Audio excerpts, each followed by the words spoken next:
Hello, আসসালামু আলাইকুম। আমরা চলে আসছি মাওয়াতে। এখন বাইক ট্যুরে আমরা আসছি সব ভাই বন্ধু একসাথে মিলে বাইক নিয়ে চলে আসলাম। বাইক ট্যুরের মজা কিন্তু একটা অন্যরকম একটা মজা।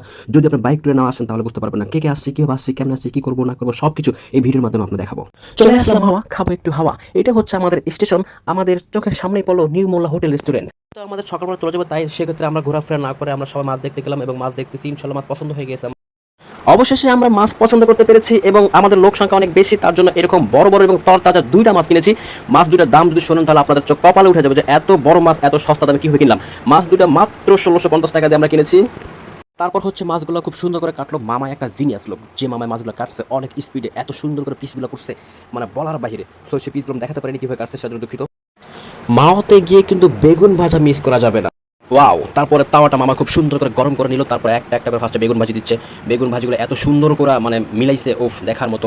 তো যাই হোক, মামা খুব পরিশ্রম করতেছে, অনেক সুন্দর করে সুমধুরভাবে পরিশ্রম করে সে একটা টাকা দিল, তারপরে ভাজতেছে। উফ! যা লাগতেছে, মানে দেখে যেন আমার খুব ভালো লাগতেছে যে এত সুন্দর তেলগুলা টকবক, টকবক করতেছে। ওয়াও! সেই অস্থির। মাওয়াতে গেলে তো অবশ্যই তারা যারা যাবেন তারা তো অবশ্যই এগুলো খুব ভালো করে দেখবেন যে সে ঠিকমতো লবণ দিচ্ছে কিনা বা ঠিকমতো যা পিস করছে কিনা, সবই দিচ্ছে কিনা, এগুলো অবশ্যই খেয়াল করতে হবে। কারণ এদিকে মামা একটু কাটছিট করে। যদিও আমাদের চোখে কেউ ফাঁকি দিতে পারেনি, কারণ আমাদের চোখ এখানে আমাদের চোখ প্রায় ৪জন ৫ জনের চোখ এখানে আছে। তো সেক্ষেত্রে মামা এক মানে ৯০০ কিছুই করতে পারেনি। তো যা পিস করছে যেভাবে তেল নিছি সব তেল একেবারে ঢেলে দিছি। তেল নেওয়ার কোনো অপশন নাই। কারণ এখানে আমরা খেয়াল করতে হবে যে মামারা যখন তেলমল দেয়, যখন আমরা তেল কিনেন, তেলে কিন্তু আবার ওরা কাটছিট করে। তেল একটু রেখে দেয় বা তাওয়ার যে তেলগুলো থাকে সেই তেলগুলো ওনারা আবার আলাদা করে নিয়ে একটা বোতলের ভিতরে রাখে। সেই দিকে কিন্তু আপনাদের সজাগ থাকতে হবে এবং চোখ রাখতে হবে। এই তাওয়ার ভিতরে কি করতেছে না করতেছে, কেমনি কি করতেছে না করতেছে সবকিছু এটার ভিতরে চোখ রাখতে হবে। তো দেখেন কি সুন্দর, ও ওয়াও! মানে অস্থির, কঠিন।